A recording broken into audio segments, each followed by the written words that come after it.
All right, let's dive right in. I have told you about Dana Ewell. You know he is serving a life without parole sentence at Corcoran.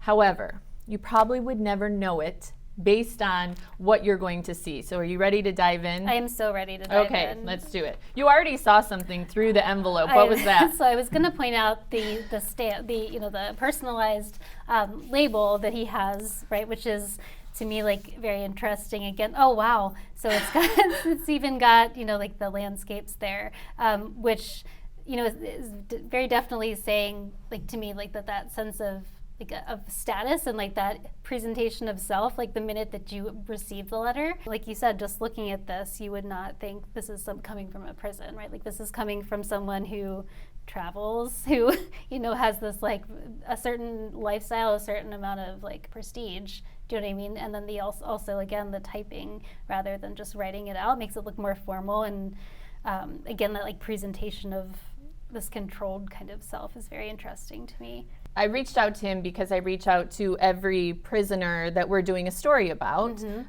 just to see if they've maybe had a change of heart. Obviously, this happened 30 years ago. And one of the first things he does is write, "Hello, Alysia, and greetings from Corcoran Prison. I received your letter on Friday and apologize for the delay in the mailroom. I'm grateful to meet you and thank you for taking the initiative to write. I did a double take on your name because I'm familiar with your career at KMPH and wanted to write you a letter after reading your book on the Wesson case to encourage your empathy for the survivors. I bought and later donated it to the prison library, and I congratulate you on your journalistic reporting on a difficult subject. You are familiar with several people I knew and worked with in the criminal courts, Pete Jones, Ernest Kinney.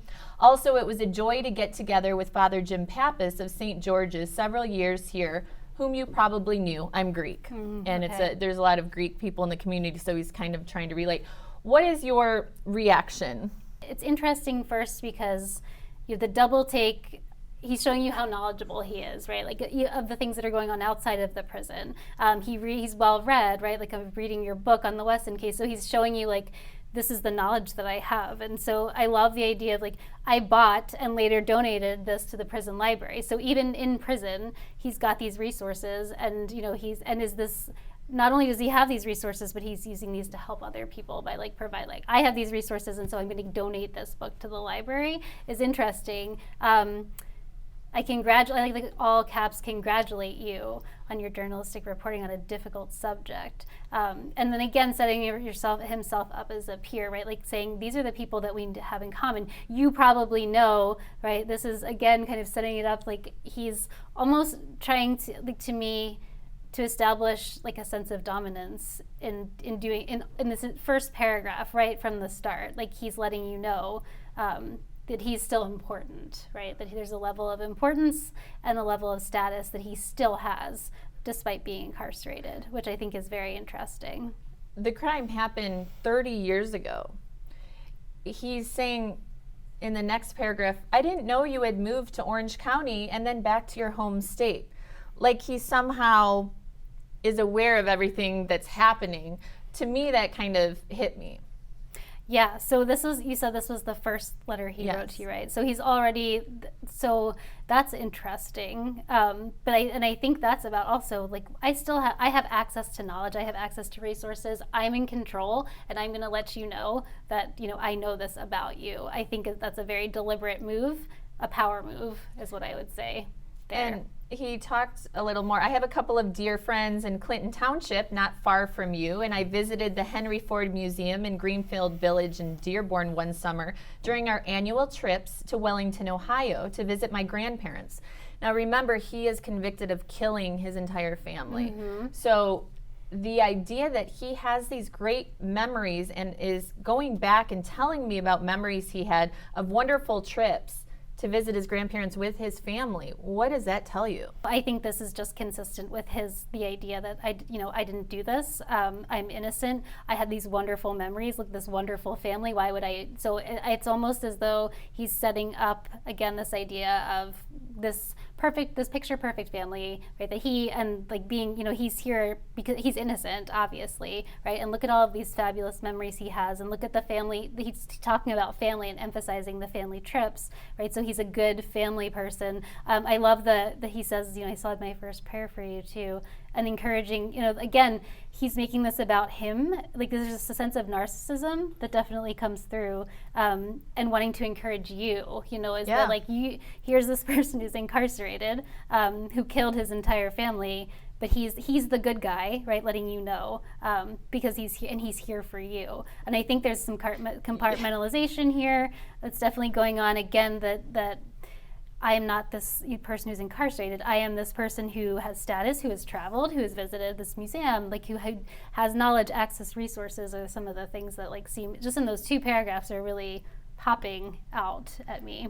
I think it's interesting where, again, more than anything, I want to encourage you in any way I can. My number one motivation. He's selfless. He just wants to help you, With what? What do you think he wants to help me with? Now, every time he sends a letter, he includes some comics that he has chosen, and he will take these and Xerox them, and he writes little notes. What about the smiley faces?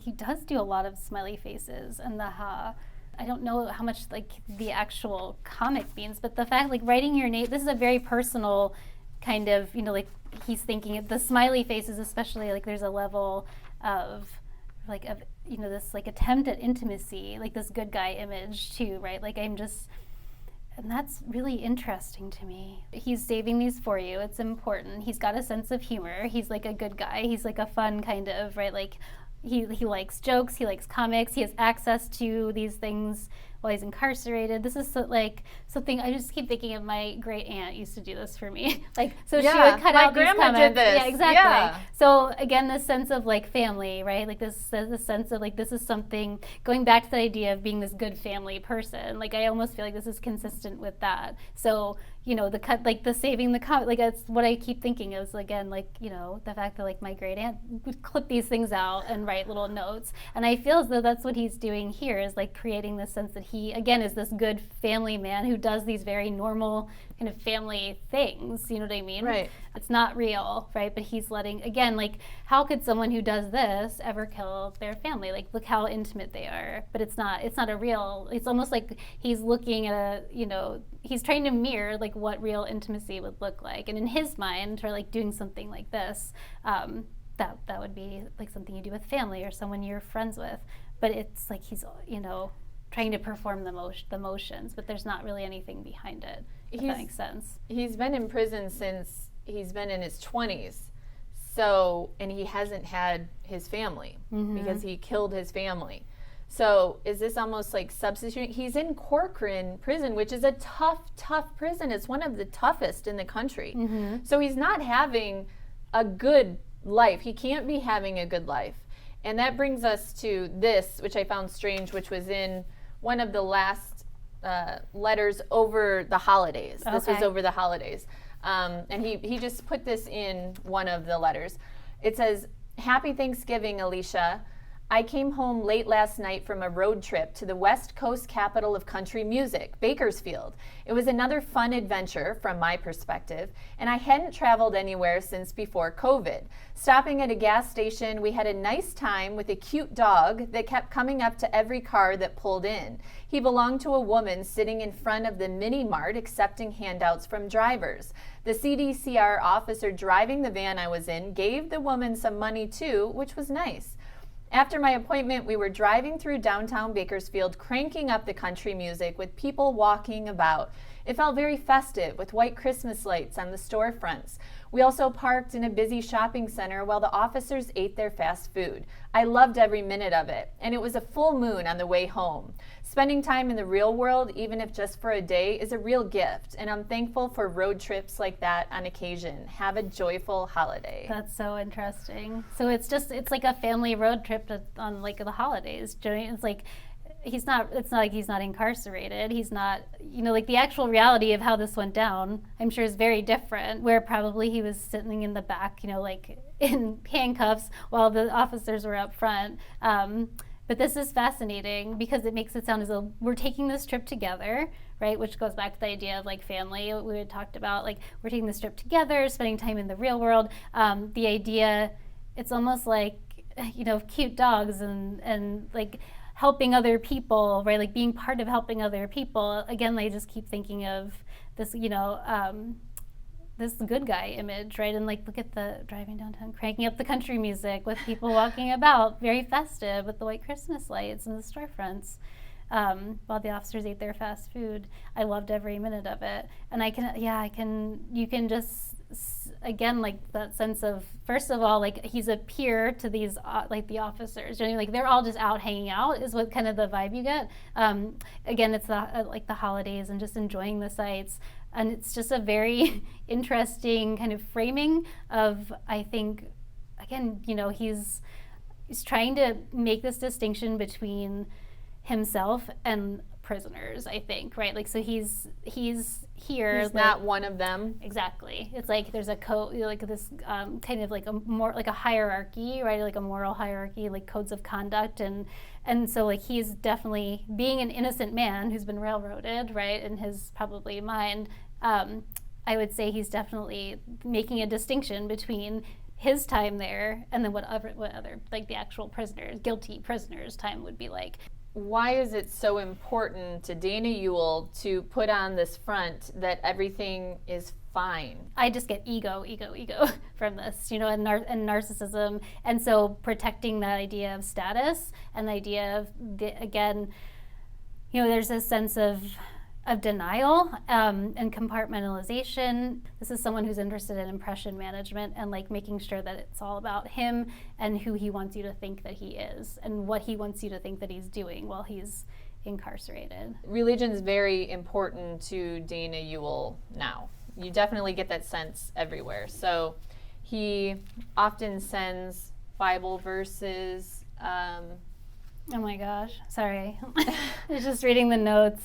Read that out loud. A favorite Rembrandt painting which was stolen from an art museum in Boston and not yet recovered. Interesting. Again, just the idea of like he's educated, right? He knows about art. He's right, like this very like the idea of being cultured in some way. It's all about me and I'm knowledgeable and look at how intelligent I am. I got this envelope. Oh, wow. So a lot of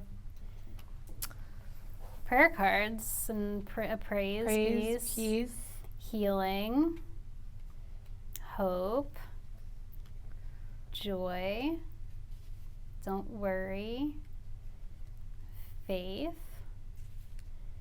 trust, stand firm, purpose, and protection. So he sent these to you. I mean, where do you even get these in prison? I mean, he knows that you are a reporter, like he knows you're a journalist. So he knows that all of this, like, again, like I feel as though this is him signaling to you and this idea that if he sends all of this, like you're going to talk about what a good guy he is. Look at all of these wonderful things that he's sending to you. I mean, so how could someone like this kill their entire family? Or like he is a good person. Trust, right? Purpose, protection, faith, praise, peace, joy, hope, all of these things. These are all words that he wants us to associate with him? Yeah. Why do so many serial killers and mass murderers suddenly find God? So that's a great question. And so when you're incarcerated, I think there's not a lot else to find, right? So I guess like for some people, I think that it can be a way to live with what they've done. So there are people who do feel remorse, right? There are people who do feel guilt, and I know you're not getting a lot of remorse here. No, not here, not at all. Like I don't buy this for a minute. He does sometimes acknowledge the fact that he's in prison, mm-hmm. So he's not just completely ignoring it.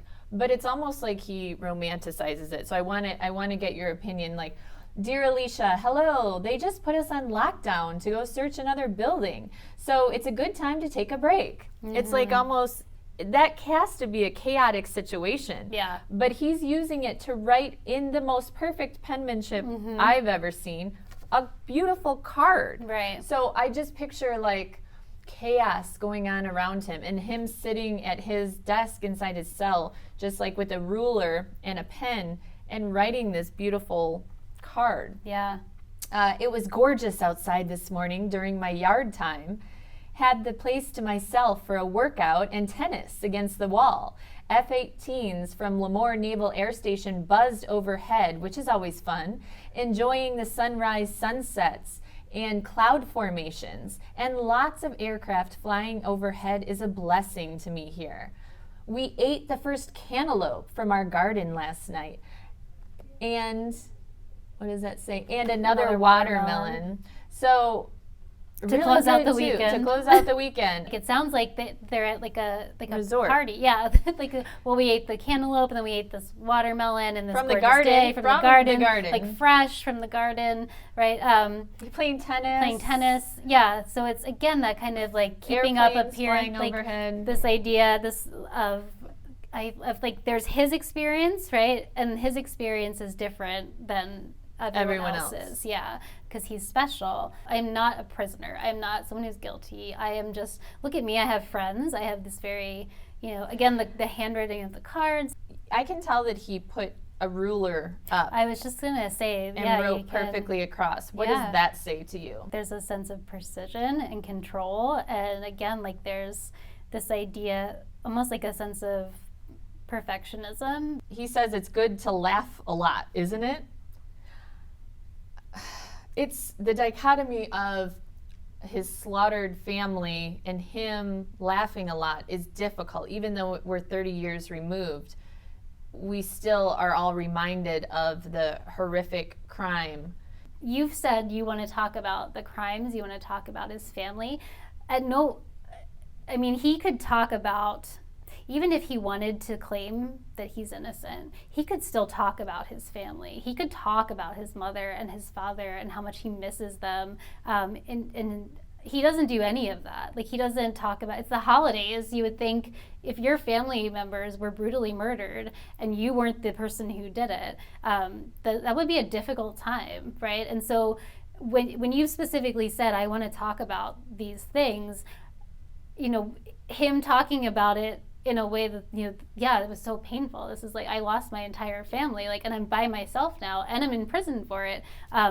Even like that, to me, would be better than like what he does here, because here it's just, it's all him. It's all him. And in no place, there's nowhere in here where he's like taking any responsibility. And I would never let him out of prison. Like, I would never want him on the streets. He was on a trajectory that could have been successful. He was set up, he had his family, he was going to inherit, part of the business and money, but he threw it all away. Yeah. Why do you think he needed the money right now?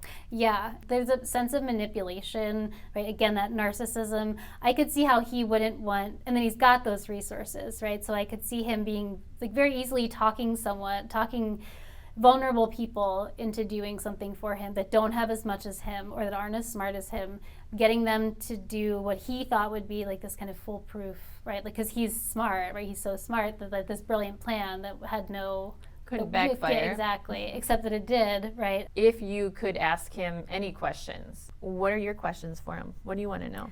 Oh my gosh, where do we start? Tell me about that day. Tell me about what happened.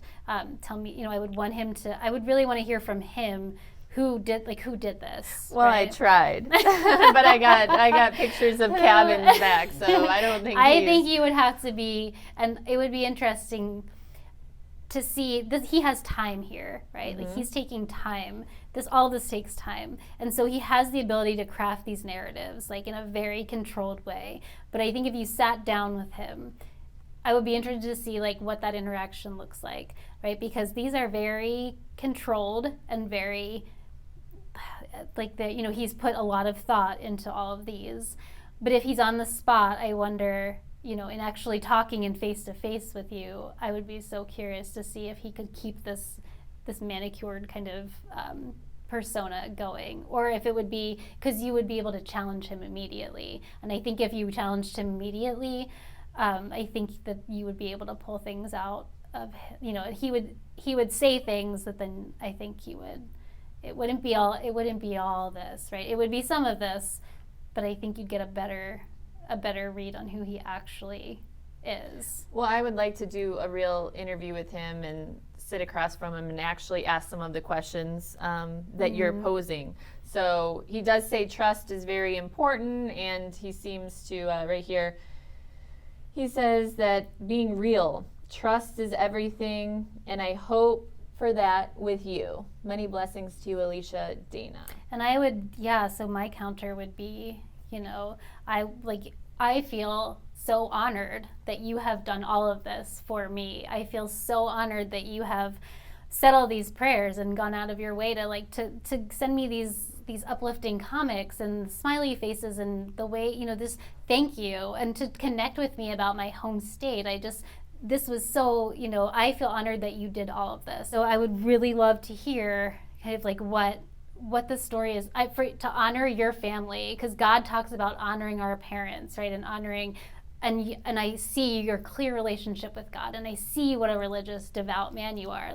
Can you talk to me? I know it's going to be painful, right? So can you talk to me about your family? Can you open up? Can we have that dialogue now that we've established this and I understand who you are and what a good person you are? I would really play up that if I were going to talk to him. That's what I would do. Well, he seems to have access to everything, so he'll probably see you saying that and won't believe it. But I would love to sit down and chat if he would have me. In all seriousness, we appreciate your insight. It does give us, this was such an impactful crime in Central California. Yeah. I know people from all over the country still talk about it today because, Dana Ewell was kind of an image of what we all thought we would want for our lives. Yeah. And then this happened. And his family is not here anymore because of his greed. So I appreciate you for doing this again on the 30th anniversary of this horrible crime. And I do hope that someday he accepts responsibility. Yeah. I think we're all waiting for that. That's initially why I reached out. Yeah. I had hope that he would. So thank you so much for being with us today. Thank you for having me. Thank you.